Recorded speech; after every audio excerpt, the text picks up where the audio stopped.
Welcome to the Startup Competitors Podcast, where we talk with early-stage entrepreneurs to understand what information they use to inform product roadmap, strategy, and market differentiation. Welcome to the podcast. I'm your host, Mike Kelly. Today we have Mike Marsiglia, who's one of the managing partners at Atomic Object. Mike, welcome to the show. Thanks, Mike. I appreciate being here. So my title at Atomic Object is Managing Partner. I help co-manage our Grand Rapids office. At Atomic Object, we design and build custom software for a variety of clients all over the country. We really focus on clients that seem to have a good idea of what their problem is, but not a good idea of what their solution is. So we're really good at taking that problem statement and building a good, high-quality solution around that. If people aren't familiar with Atomic, like how long have you guys been around? How big are you? I'd love to know if you have an idea of like how many, like a rough number of like how many products you guys worked on over the last X years, like any of that kind of stuff to just give people an idea of like depth of experience and kind of where you're coming from. That's a great question. So we've been around since 2001. So that's quite a long time in our space. Yeah. And we've always focused on being exceptional at the things that make up software products. So how do we be predictable? How do we help our clients create great products? We've never specialized in a given domain or technology stack. Instead, we've tried to get good at what are the things that make for good products, good process, good testing, good teammates. We've grown organically over time. We're about 65 people across 2 offices, Grand Rapids and Ann Arbor, Michigan. We've worked for hundreds of clients over our time.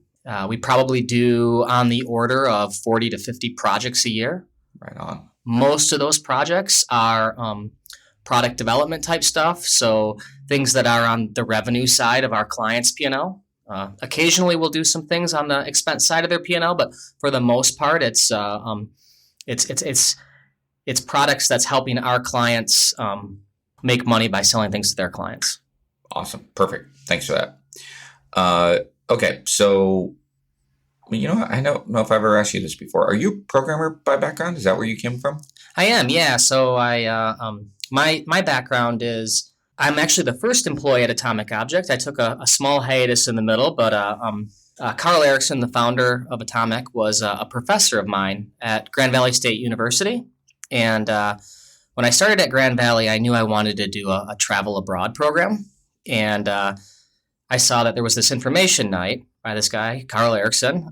And he had created an exchange between our university and a university in Sweden. And I thought, that sounds like a lot of fun. It's not like too exotic. Yeah. And it seemed like a comfortable thing and also an exciting thing. So I went to the information night. And afterwards, I talked to Carl, and then we kind of lost touch for a while. And then he sent me a postcard from Sweden that said, "You can be here next year. Come and talk to me." So we became friends through that, and he became my advisor eventually. I ended up going to Sweden my sophomore year, and at the tail end of my freshman year, Carl said, "You're going to have to find a new advisor because I'm going to do a startup with some old students." And this was right towards the tail end of the first .com boom.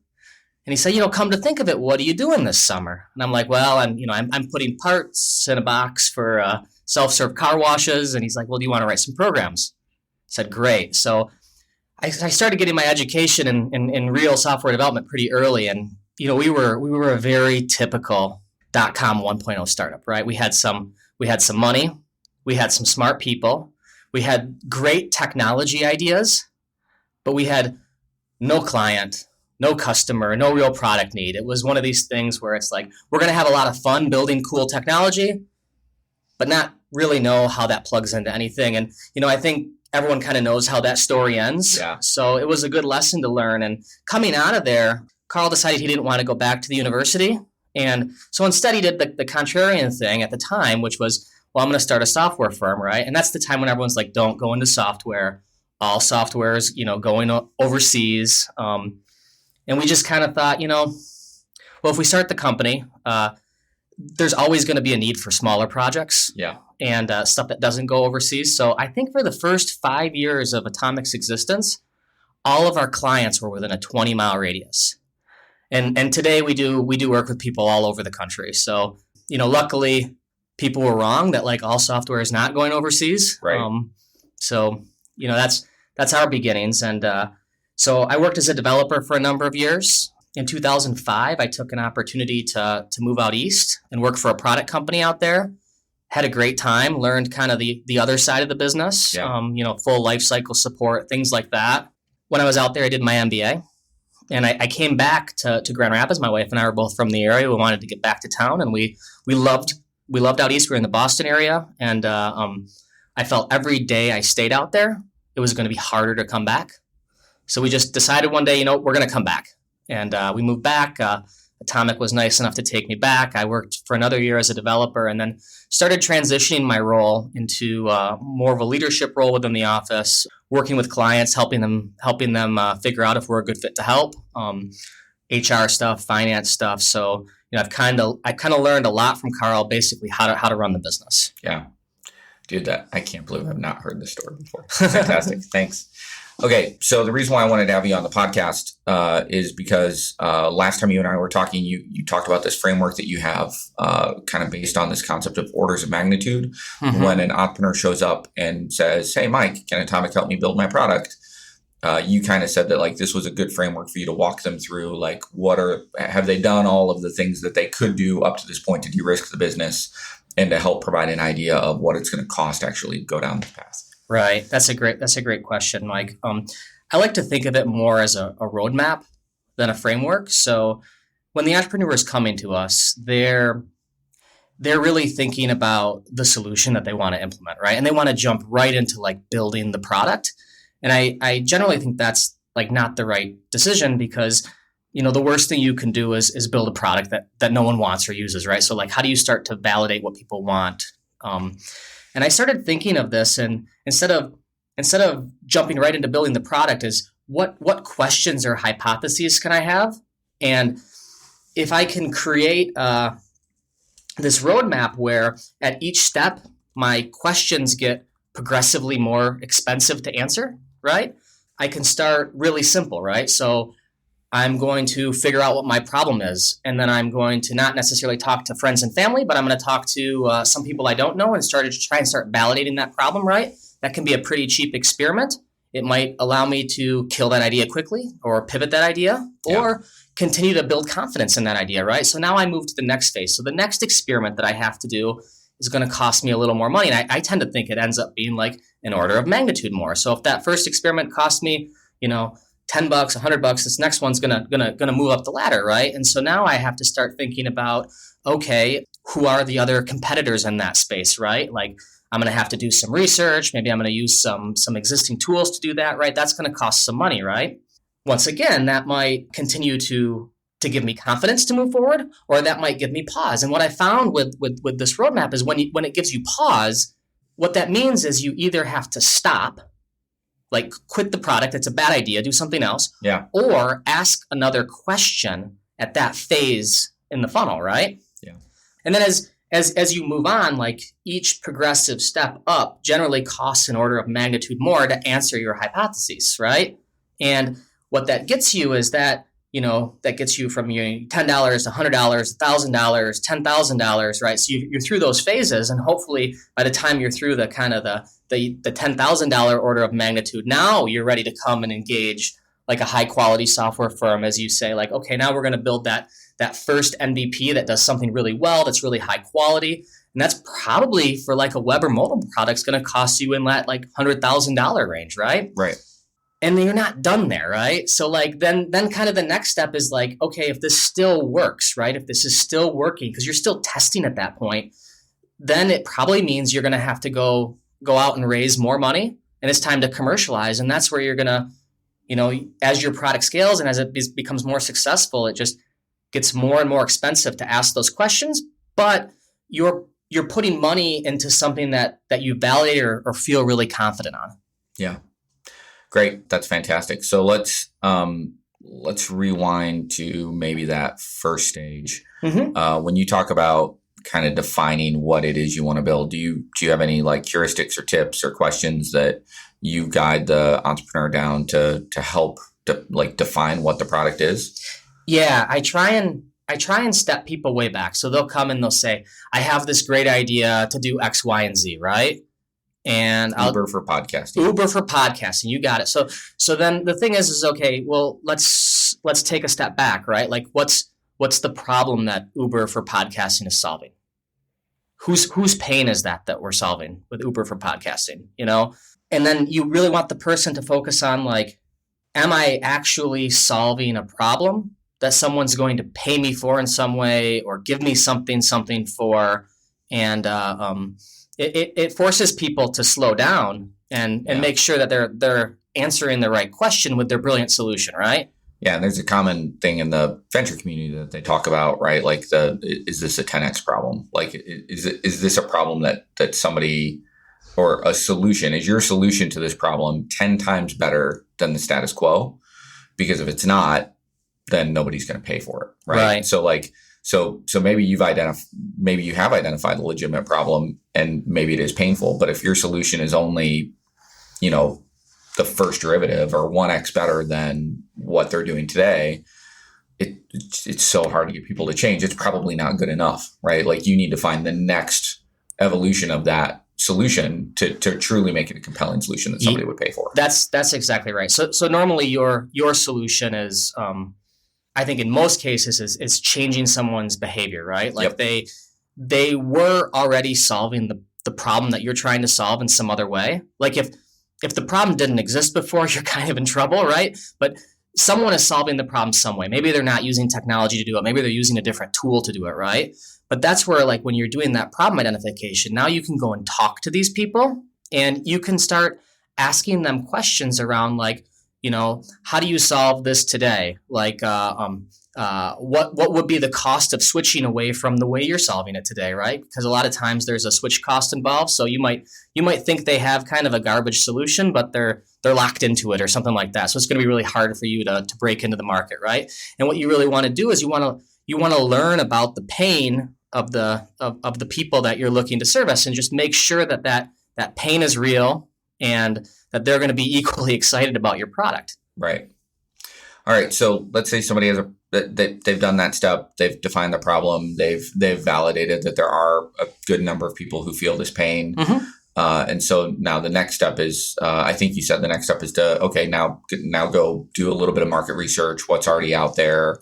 What are other ways people are solving the problem today? Mm-hmm. Talk a little bit about that. Where do you tell people to start looking? Yeah. So, Google's a great source, right? So people solve problems in different ways. And so, you've talked to some people through that first stage and you know how they're solving the problem and you feel like you have the 10x solution for them, right? Now, the question you have to ask is, are those people just ignorant to the other solutions on the marketplace, right? So you can start looking for other solutions in that space, and you can start doing some competitive research. And I know there's a lot of great tools. You guys have one of them that can help start getting that information.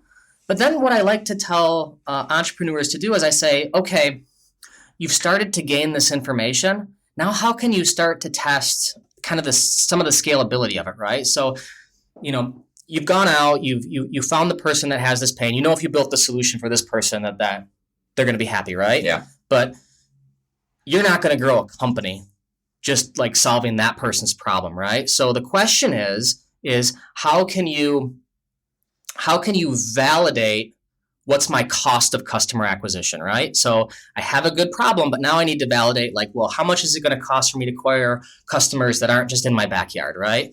So I've seen a lot of neat tricks for this, right? So one trick is just simply building a very simple website that talks about your product as if it exists. You go to the website, there's a big button on there that says push me to learn more. Someone pushes it, they come to another page, it says, hey, this product's under development. If you want more information, give us your email address, right? So what you've done is you've created this nice funnel for this product that doesn't exist yet. Yeah. Now, if you just put that up, no one will ever get there, right? Because you need Google or Facebook or someone else to like start driving traffic there.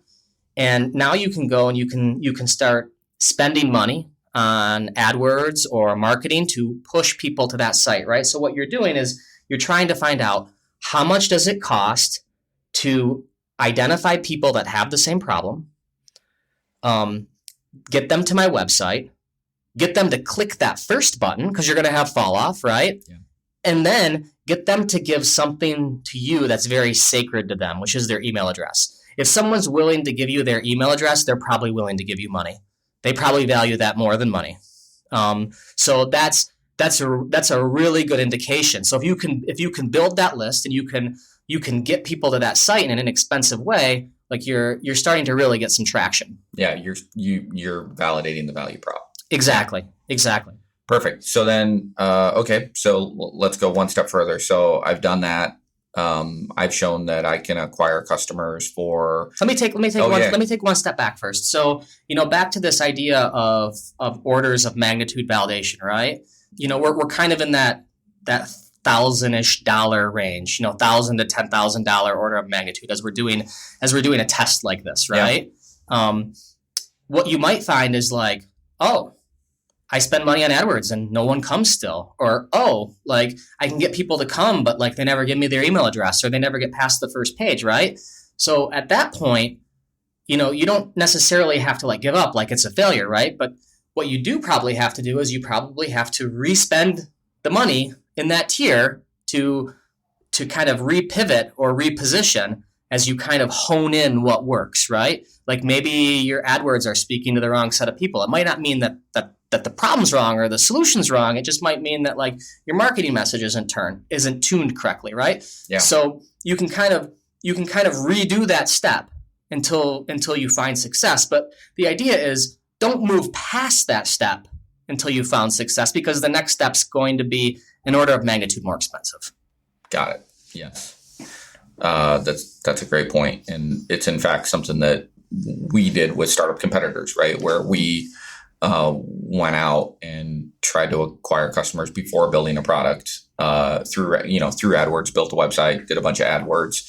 And while we got a couple of customers, it did not have the traction that we wanted, right? Which then caused us to ask the question, is our value prop broken? Is the marketing message broken? Or is the channel broken? Maybe that's not the channel that we're really going to get our customers from. Right. All that stuff. And then just sitting there and being comfortable with the fact that you're going to iterate there for a while is good enough, right? Like you don't have to move to the next step. I love that story because I think this is an important lesson for all tech entrepreneurs, right? Don't fall too in love with the ultimate solution and be willing to take a scientific approach to the journey. So, you were going through that journey. You had a hypothesis that like your customer was a certain type of customer.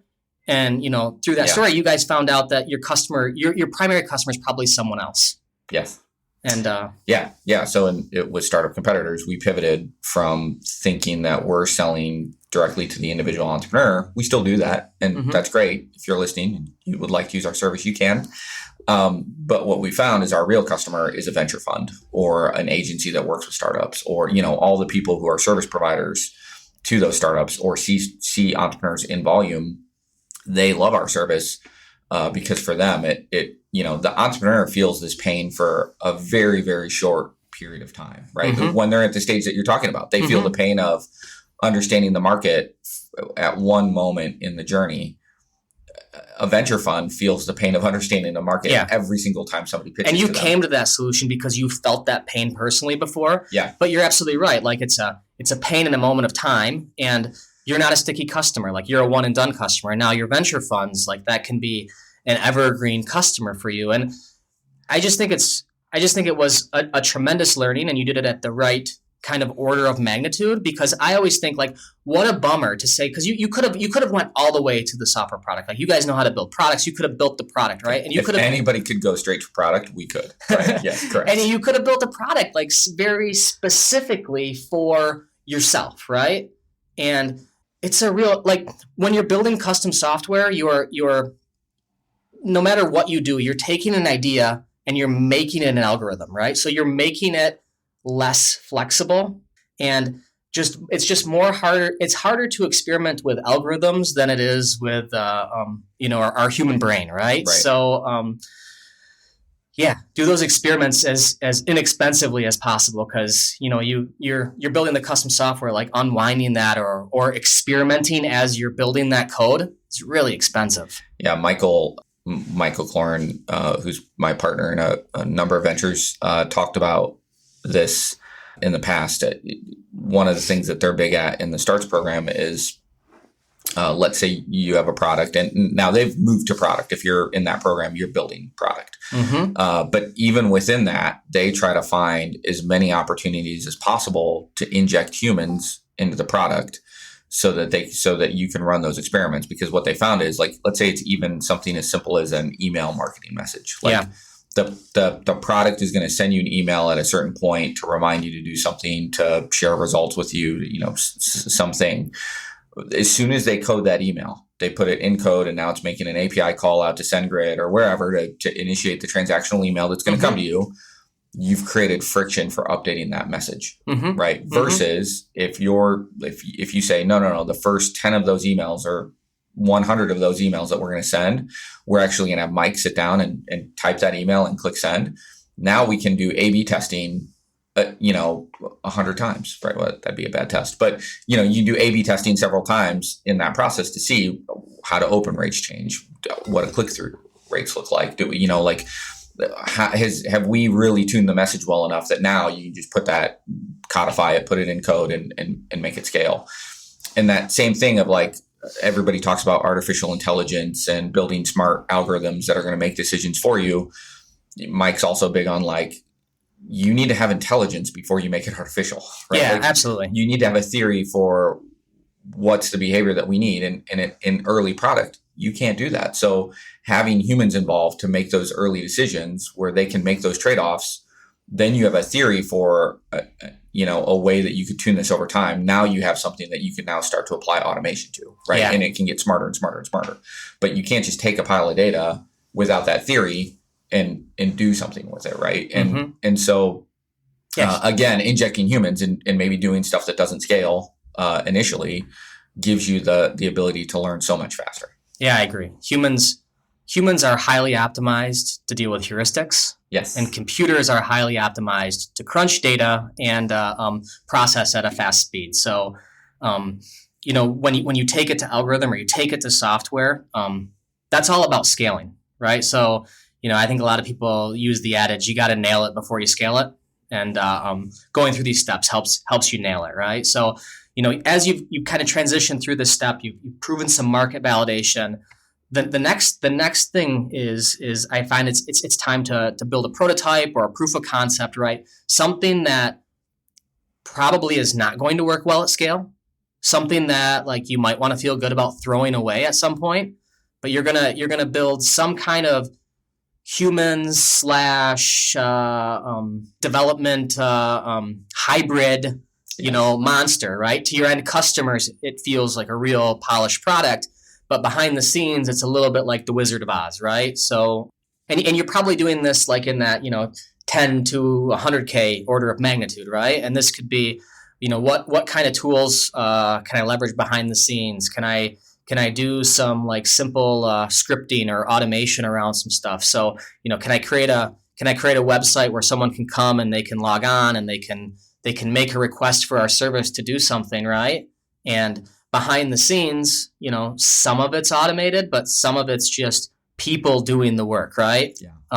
Especially if you think about, bringing on a college intern or doing it yourself, right? Like, you got to process a lot of stuff at, the $15 an hour you're going to pay an intern versus the, $150 an hour you're going to pay someone to develop something, right? Yes. So, once again, continue to nail it before you scale it. So you're feeling good now.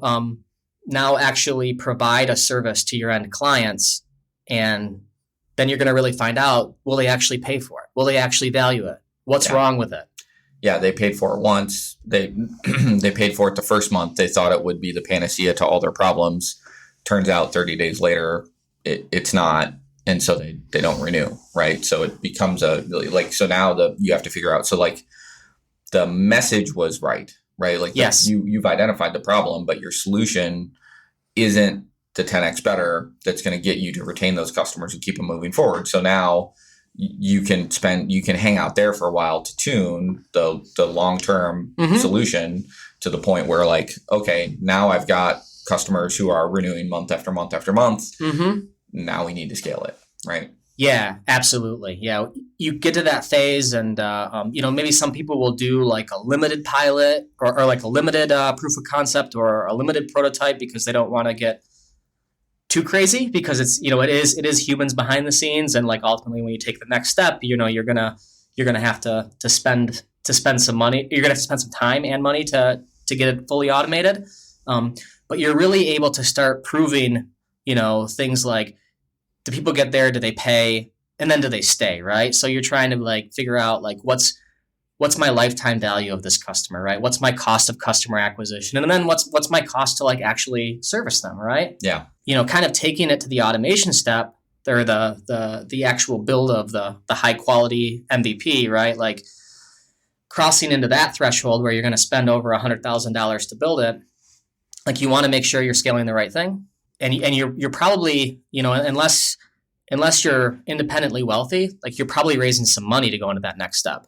All right, cool. So from a model perspective, you also have a blog post coming out, or a series of blog posts coming out on this topic, right? Yeah, I do. Perfect. So we'll link to those in the show notes for this. Great. Once you get them live, I think that'll be a great way to kind of put a bow on like, just the orders of magnitude and the different stages. And I know you're planning on detailing those out. When you think about kind of that last jump from, maybe I've been faking it till I make it to now I might be ready to engage a firm like yours to help us, build the actual product that's high quality, that will scale, that will win in the marketplace. Is there anything else that maybe I should explore before I get to that point? Like, is there any other way I could potentially de-risk before I show up at your door and say, I somehow got investors to foolishly give me $500,000. What's it going to take to build this, and let's go. Yeah. I mean, I think at that point in the game, the next great thing you can de-risk is like picking the right partner to go into that MVP phase, right? So when I think about picking a partner here, you're thinking of someone that's going to, can this person help not only build the MVP, but build the foundation for what we're going to build this product on long term, right? So I want to think about, what's the capabilities of the firm? Have they done it before? I always think it's smart to talk to existing clients, find out like what their process was like. I think a lot of times, and we've helped a lot of entrepreneurial customers hire their first technical hire. So basically you're going through this journey, right? And at the end of the day, you're a technology company, right? So you're going to want to have some of this competency in-house, right? And I think working with a firm like ours, you're creating a bridge to like a bigger company that you're going to build, and you're going to have probably your own engineering staff to support this product long term, right? So yeah, is the firm willing to help me find that first technical hire, help me vet that first technical hire, and are they willing to have that first technical hire on the team building the MVP with them? I think that's so important, because then they're involved in all those decisions. They're involved in the process. They pick up the process of the firm you're selecting. Yep. And then as you're building your company forward, you're kind of modeling your company based on the firm you selected. And then you can just collect so much long-term leverage from that. Also, when I think about how you go about selecting a firm, you have a lot of artifacts at this point. So, people have a pretty good idea of where you're going, but you're still going to probably see a whole range of what people think it is to make this a reality. Yes. So, for me, I like to kind of ignore what they talk about, like how much money they think it's going to take to build the whole product. And instead, I like to think about who are the firms that I'm confident can actually do the work, one. And then two, who am I going to enjoy working with? Because life's short. You want to work with someone you like. And then three, at the end of the day, of the competent firms that you like working with, who has the lowest hourly rate, right? Because they're probably all wrong to some extent of like how much this is going to actually take.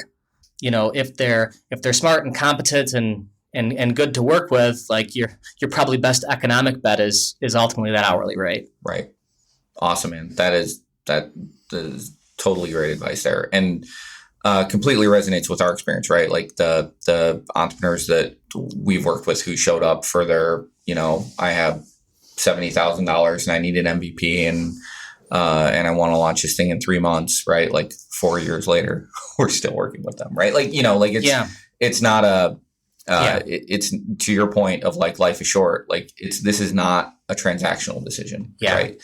Like this firm you're going to be working with, you're going to be working with them in some capacity off and on if you're successful for the next few years, right? Yeah. Which is great. Absolutely. And it's funny, being in this industry for as long as I've been in this industry, I've come to this truth that good software is never done, right? There's always more you can build. There's always more ideas, right? I've never met a client who has more money than ideas, right? So money's always the bottleneck, right? And so you want to find a partner who can provide you the most value, who's going to challenge you, within that budget, because your MVP is probably not going to have all the bells and whistles you want, right? But is it going to have enough to get it out there, right? Just from your software partner's point of view, like a good software partner, their incentives are completely aligned with yours because good software is never done, right? So they're not trying to like maximize what they can make from you on the initial build, right? They, just like you, they want to get that out there as inexpensively as possible. That's gonna prove your next hypothesis. That's gonna like help you get your next round of funding. That's gonna help you get your next customer, whatever, right? Because they know that if that's successful, you're just gonna keep buying more. Correct. Yes. All right. I think that's a great place to end.